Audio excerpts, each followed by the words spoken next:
Hi everyone! Welcome to the epilogue of Season 1, the Crimson Flounder route. The channel has come a long way since that first video went up and Linhardt first picked up his gauntlets.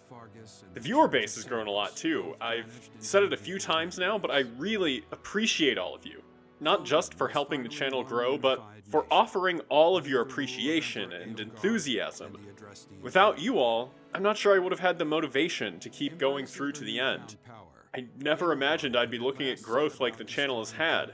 With a lot of you participating in the burgeoning community we have here, I realized I'd never really taken the time to introduce myself all that much. So in this video, I wanted to take a couple minutes to say a bit about myself, then reflect on the experience of playing through the game with the peculiar rule set I set up. So let's start with me. My name, and I suppose this counts as a big reveal, is Tom. And for the past several years, I've taught communications classes at a large university. I made a reference to this a little bit in the introduction to the series, but the inspiration really came from my own experience getting to where I am.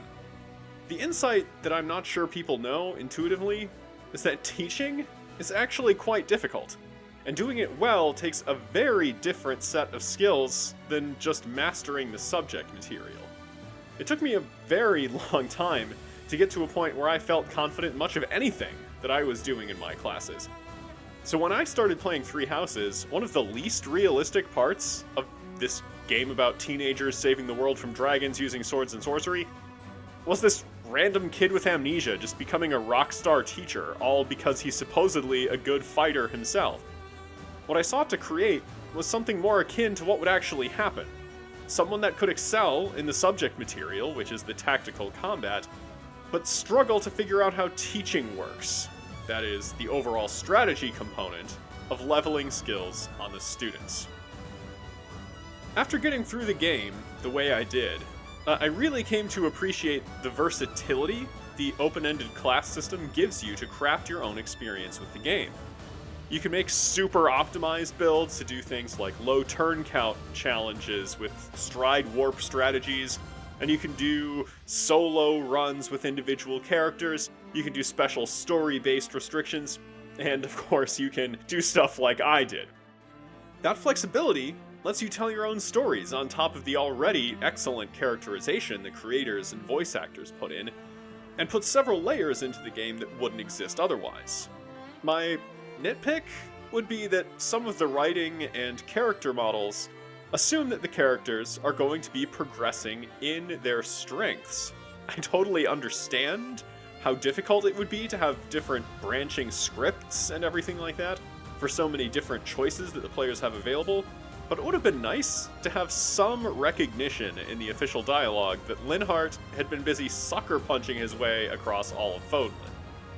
Another thing I've learned is that when you deny yourself the top tier, super optimized builds, some of the classes and abilities regarded as the worst start having some real utility. The extra mobility from being a Holy Knight, for example, really does matter when none of your healers have Physic. I do wish, though, that there were a few more classes to fill in some weapon and magic combinations. It's weird to me that there are no hybrid weapon and magic classes until you get to the DLC classes or the master level at level 30. Which I imagine contributes to why Holy Knight is so bad. I also would have liked to see more combinations with brawling and with bows in the intermediate and advanced classes to encourage taking some additional different directions.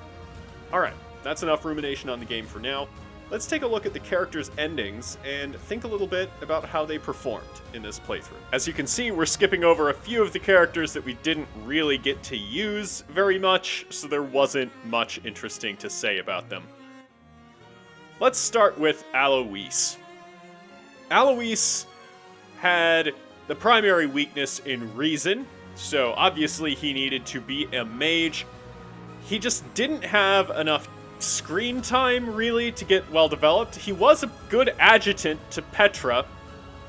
Ignatz is, unfortunately, another character that didn't get a whole ton of screen time. I believe he ended the game still as a soldier, that beginner class. So, hopefully, when we get around to the Golden Deer route, we'll have a little more to say about Ignatz. Manuela had the legendary sewing needle that she shot with her bow. She was on her way to become another mage unit. There are a lot of units in this game that are weak with reason, so that is something that is maybe a little too common and should have been changed. Hanneman got a little bit more screen time because he was a popular adjutant. He was on his way to becoming an armor knight, and just being a defensive adjutant made him pretty useful. There weren't a lot of those, so he got to be stapled to Linhardt in the final battle like Lawrence did to Bernadetta. Shamir was a very interesting unit in the B-team battles, because even though she is bad with faith, she learns physics, so she was one of the better healers. Unfortunately, her low stats and skills made the range on that pretty low. Ash was a pretty effective B-team battler, and a pretty decent adjutant. His high support with Petra made him pop up pretty frequently, even though he wouldn't deal much damage. But that kind of made him follow in her footsteps, which was awesome.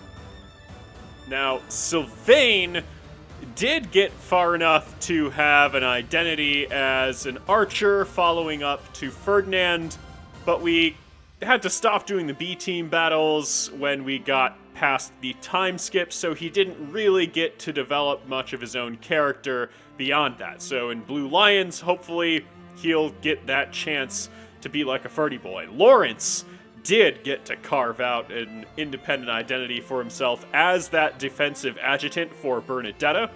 So he had abs that were stronger than the strongest steel of the armor, and that was pretty funny. Lawrence got his own jokes despite not really being deployed for real missions. Leonie was our dancer for the route. She probably should have been deployed more often past the time skip, but she managed to come in the final battle to be really important and allowed Ferdinand to kill all of the flying units in all of Fodlan. So in that way, she was very independently valuable.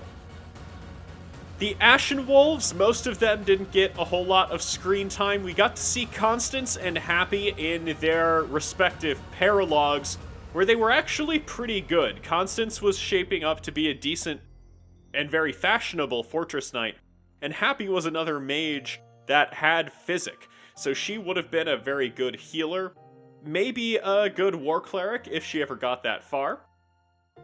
Raphael was someone that could have filled our 11th character slot. He was going up the archer path. There's two different paths Raphael can take under these rules. The bow path or the dark knight path. I think we'll see him take the other one in a golden deer route. Mercedes didn't get a whole lot of screen time. She did get to hold an axe, which was kind of funny. But Cardinal Yuritsa's quick transformation from nothing useful from his pre-existing skills, to Bishop was really funny, and he got to rise through the ranks of Brother Yuritsa to Father Yuritsa, all the way to Cardinal Yuritsa. So I really appreciated that his skills made him really adaptable like that, and it's good that the creators made it so that you could rapidly reskill him. Yuri was the 11th character that we usually deployed, and he was fine as a Wyvern rider. He didn't really get to specialize that much. He was all over the map in the weapons he would use.